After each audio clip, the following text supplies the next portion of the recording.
Bienvenue dans le podcast La Voix Haute. Au début de chaque épisode, l'autrice invitée partage un extrait littéraire de son choix. Puis elle raconte une histoire intime sur le même thème. Dans La Voix Haute, on lit ce qui nous a fait tenir, on dit ce qu'on n'avait jamais osé formuler. Ce podcast est un espace d'échange entre les mots des autres et nos propres silences.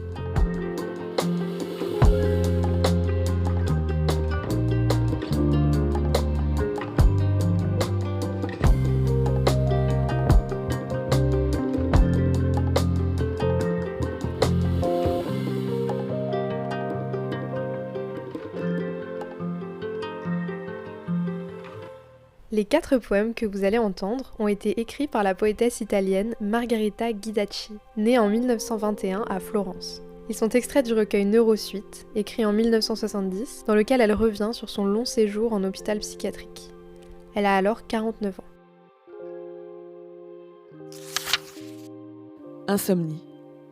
Si je réussis à tenir la tête immobile sur l'oreiller, un mur grandit peu à peu autour de moi et me protège.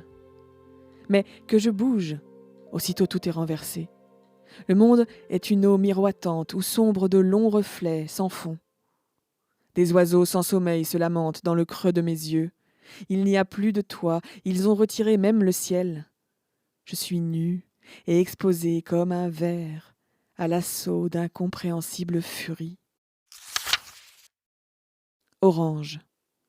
Ils sont venus, chargés d'orange et de bonne volonté pour le rite pieux. Ils s'approchent d'un pas décidé, mais déjà les mains tremblent, entendant le présent, et les yeux fuient les nôtres, en tous sens, comme une bande de rats en alarme qui sent le chat caché, le piège. Puis vient l'échange des mots lancés au hasard. Il suffit qu'ils soient légers, inoffensifs, comme des confettis, une joie feinte de gens masqués. Tous nous le sommes. Seul un petit accroc que nul n'a su recoudre fait entrevoir la vérité. Elle aussi inutile, car elle ne peut sortir entière et ne sert qu'à gâter le masque. Reste une certitude. Ils voudraient nous aider et ne le peuvent. Et nous aussi, nous voudrions leur aide et ne savons la recevoir. Ils s'en vont, montrent douleur de la séparation, mais leurs pas trahissent l'involontaire soulagement. À grand-peine freinée avant la porte, plus rapide à mesure qu'il s'éloigne, allègre la descente des escaliers. Nous sommes seuls. La morsure ne relâche pas. Il est temps d'appeler l'infirmière, qu'elle emporte les pelures d'orange. Courir. Courir, encore et toujours courir. Tu me demandes ce que je cherche. Comment ne vois-tu que je ne poursuis rien, que je suis poursuivi ? Aucun but ne me mettrait ainsi hors d'haleine. Je cours pour fuir un ennemi, et vainement, car déjà se confond le martèlement de mon cœur avec le heurt de ses pas. Son ombre lèche mon ombre. Comment peux-tu me parler de but, d'ambition, de longue route droite et ouverte ? La mienne fut courte et sinueuse, parcourue sous la menace. Et je suis parvenue au point où le cercle se referme. Au docteur Z. Scrutant notre planète lointaine de ton grossier télescope, tu nous prodigues tes bienveillants conseils. Vous êtes en mer, sauvez-vous à la nage, sans comprendre que la mer que tu vois de cette distance est un désert onduleux de lave, refroidi sur nous comme sur les morts du Vésuve autrefois. Et tu insistes, pourquoi restez-vous immobile ? Quelques brasses et le rivage est proche.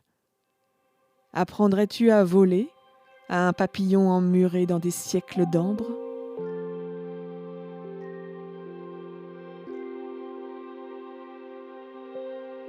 Je m'appelle Anna Yanoglou, j'ai 39 ans, j'ai grandi à Paris et aujourd'hui je suis à Bruxelles depuis déjà 10 ans.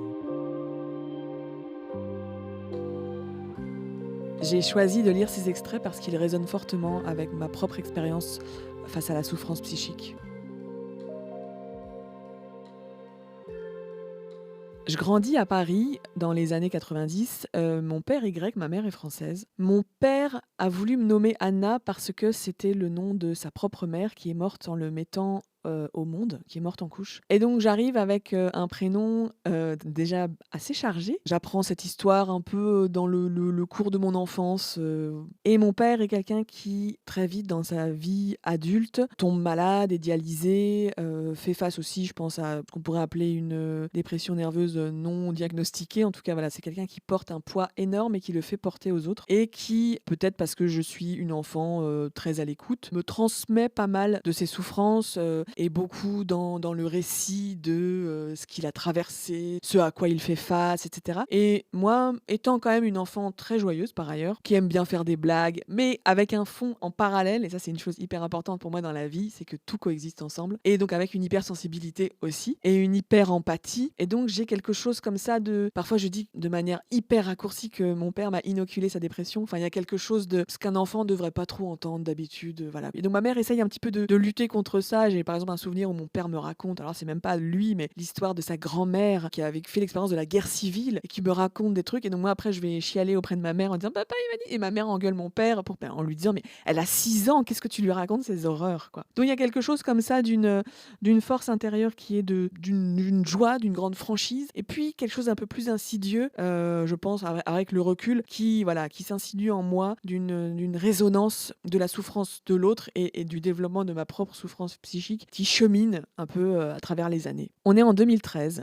Je suis en Estonie où je travaille comme professeur de français langue étrangère à l'université. Ça fait 1 an que j'y suis. Avant, j'étais en Lituanie. J'ai eu cet énorme désir de partir loin. Là aussi, c'est peut-être un atavisme familial parce que mon grand-père grec est parti de Turquie où il y avait une grande communauté grecque quand il avait 23 ans pour aller en Grèce. Mon père est parti de Grèce quand il avait 23 ans pour aller en France. Moi-même, à 23 ans, je pars d'abord en Belgique parce que je veux faire l'expérience de l'étranger, mais je la joue un petit peu prudente.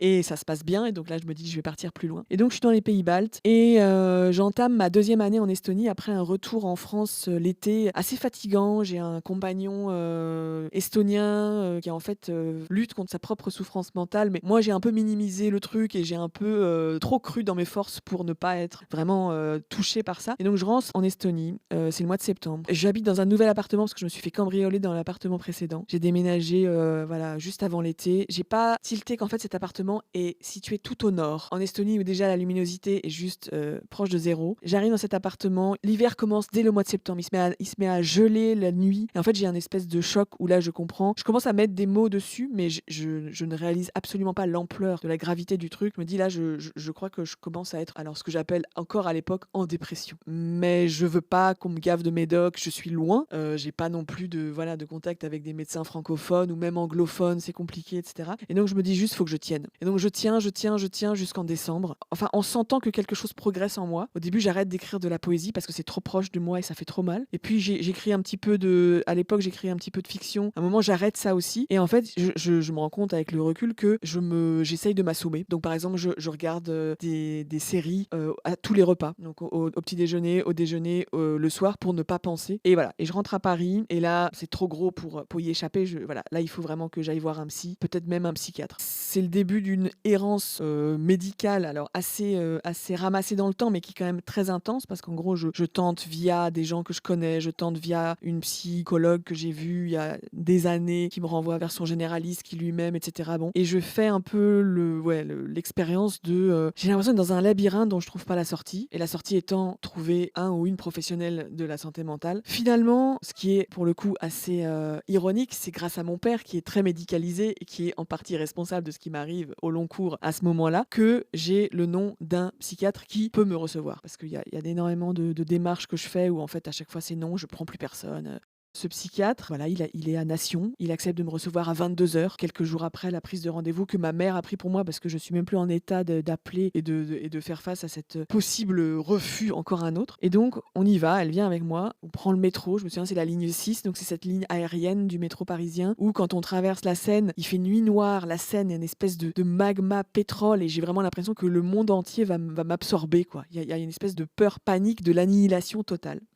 Et j'arrive chez ce psy, la première chose qui me frappe, c'est sa sonnette, qu'elle est d'une douceur. C'est pas un hyper, voilà, qui vrille les oreilles. Et je me dis déjà là, je crois que je suis tombée au bon endroit. En recherchant son nom, quand j'ai eu son nom sur internet, j'ai vu que des gens qui souffraient vraiment de crises psychiques, de troubles liés à la transidentité disaient voilà, c'est quelqu'un de bien, il écoute, il est très compréhensif. Donc déjà ça m'a mis en confiance. Et j'arrive chez lui, je sais pas, en fait, je crois qu'il pose vraiment une question comme mais qu'est-ce qui vous arrive? Qu'est-ce que je peux faire pour vous? Et là, je me souviens très très clairement de la phrase que je lui dis, j'ai horriblement mal à l'âme et je voudrais que ça cesse ou au moins que ça s'atténue. À ce moment-là, j'ai vraiment cette sensation que l'âme est un organe, quoi, et que ça m'élance, mais à crever. Et donc, il m'écoute un peu lui dérouler tout ce que j'ai un petit peu raconté là maintenant, et il me dit, bah, je vais devoir vous prescrire un antidépresseur. Par contre, cet antidépresseur, il faut que vous sachiez que il fait pas effet tout de suite. Donc, pour vous soulager, vous allez prendre, c'est un neuroleptique. Et je pense que ça, après, j'en ai parlé avec des copines. Apparemment, c'est un truc que les psychiatres disent parfois quand ils prescrivent. Il dit voilà, il est prescrit normalement pour des personnes schizophrènes qui sont en grosse crise. Il prescrit à des doses auxquelles moi, je vais absolument pas vous le prescrire. Je vais vous demander de prendre un demi du plus bas. Je vous fais confiance, ne lisez pas la notice pour l'instant. Ça va vous affoler et c'est pas le moment. Et donc, du coup, je l'écoute. Après, on va en pharmacie. Je commence à prendre ce truc le lendemain. Et je prends en même temps, ce truc, c'est amisulpride. Et je prends aussi citalopram qui est l'antidépresseur. Ce psy, j'ai continué d'ailleurs à le voir, à le consulter un peu de loin en loin parce qu'après cette période donc de fin 2013, début 2014 où il y a vraiment eu ce crash psychique, je suis retournée en Estonie, donc assez lourdement médicamentée, mais j'avais quand même à cœur de terminer l'année académique parce que je bossais à l'université et donc voilà. Donc je suis allée au bout de ce chemin-là. Il y avait un peu une idée de pas quitter le bateau en pleine traversée. Et puis après, je suis retournée vivre en Belgique et là, j'ai aussi continué à aller voir ce praticien qui avait cette écoute-là qui n'est pas forcément toujours trouvable, quoi.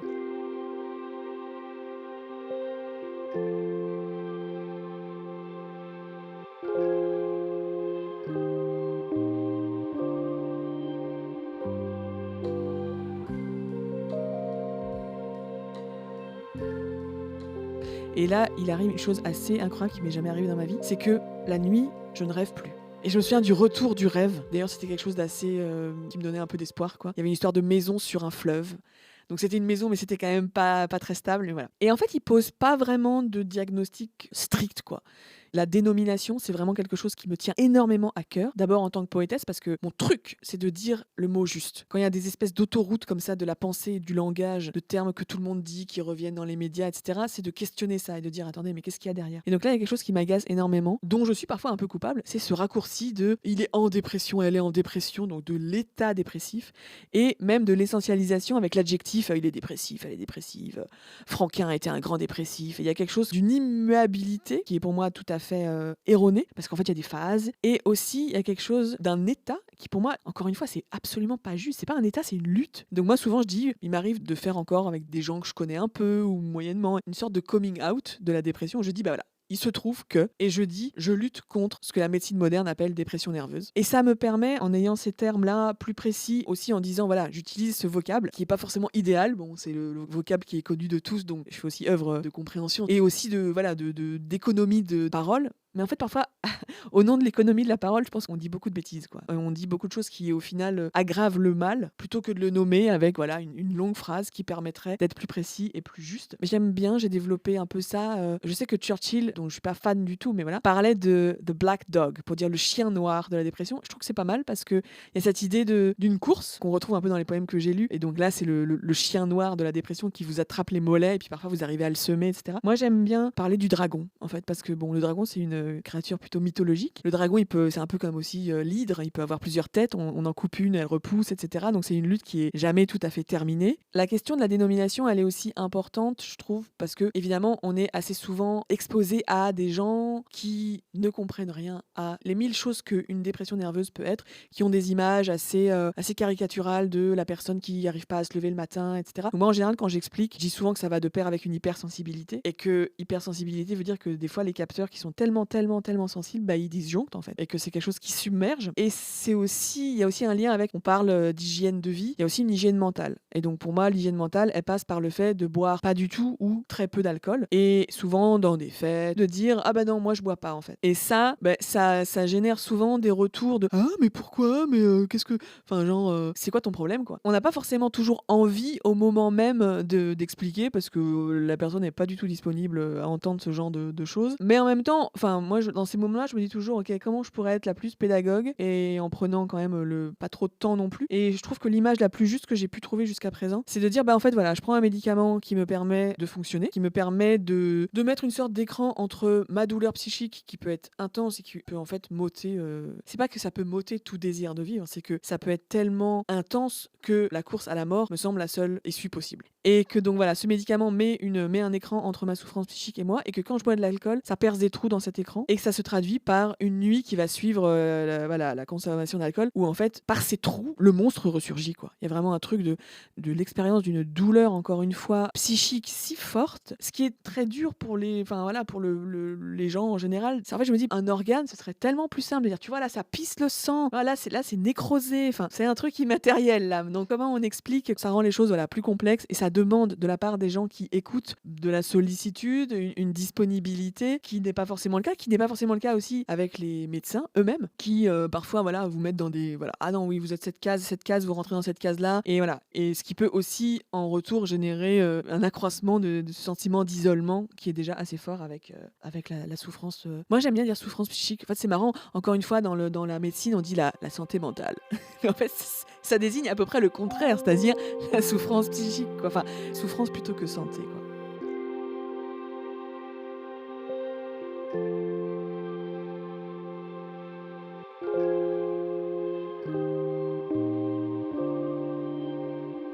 Si je devais conclure, je dirais qu'il y a une chose très importante, et encore une fois, pour moi, la poésie, c'est le meilleur médium pour dire tout cela, c'est la coexistence de tout ensemble. C'est-à-dire que c'est pas parce qu'on est en lutte contre une dépression que la joie nous est inaccessible, absolument pas. Il y a l'humour. C'est pas parce qu'on est joyeux ou joyeuse que c'est parce qu'en fait c'est une réaction contre d'équilibre qu'on essaye de trouver de manière artificielle pour cacher ceci ou cela. En fait, tout existe ensemble.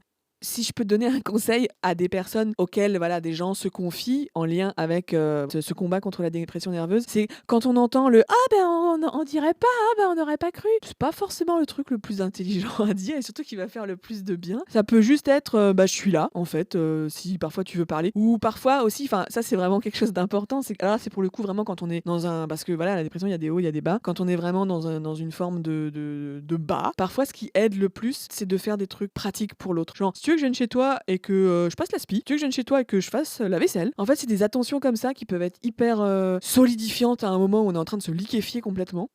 Il m'a fallu assez longtemps pour pouvoir parler de ce sujet-là en particulier, sans me cacher, quoi. Je suis contente aujourd'hui d'avoir pu parler de tout ça en détail, parce que c'est souvent le temps qui manque. Je pense que c'est super important. Je pense qu'il y a aussi des gens qui ont su le voir dans mes recueils, Sensation du combat, mais j'en parlais encore un peu à mots couverts. Et là, j'ai l'impression aussi que dans l'écriture, comme un peu deux fleuves qui se rejoignent, où il y a la vie psychique, qui est aussi une vie physique, qui est aussi une vie sociale, c'est un peu tout, et l'écriture, et que là, petit à petit, avec mes futurs recueils, je donne plus de place et d'écho à toutes ces questions. Et je crois qu'une des raisons pour lesquelles je le fais, c'est parce que déjà même avec mon 3e recueil, donc Appartenir, où je parle pas forcément de ça, je parle surtout de mon père, du poids des générations. J'ai des gens à la fin de rencontres en librairie qui viennent me voir et qui me disent mais en fait vous avez mis des mots sur mon histoire. Et là tu te rends compte que quand t'écris, en fait t'es pas tout seul, et que tout ce défrichage, ce déblayage, cet acte parfois de courage, en fait on fait aussi œuvre pour nos frères humaines et nos sœurs humains, ou le contraire. Merde, pourquoi j'ai dit ça? J'arrête là ou je continue? Super.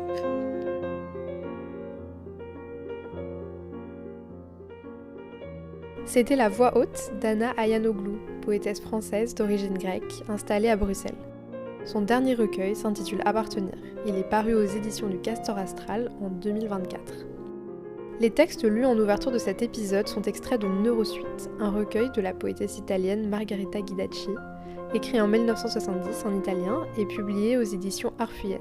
Merci infiniment à Anna Ayanoglou pour sa confiance et pour avoir accepté de partager une expérience très intime de sa vie. Vous pouvez retrouver La Voix haute sur toutes les plateformes d'écoute ainsi que sur Instagram à La Voix haute _podcast.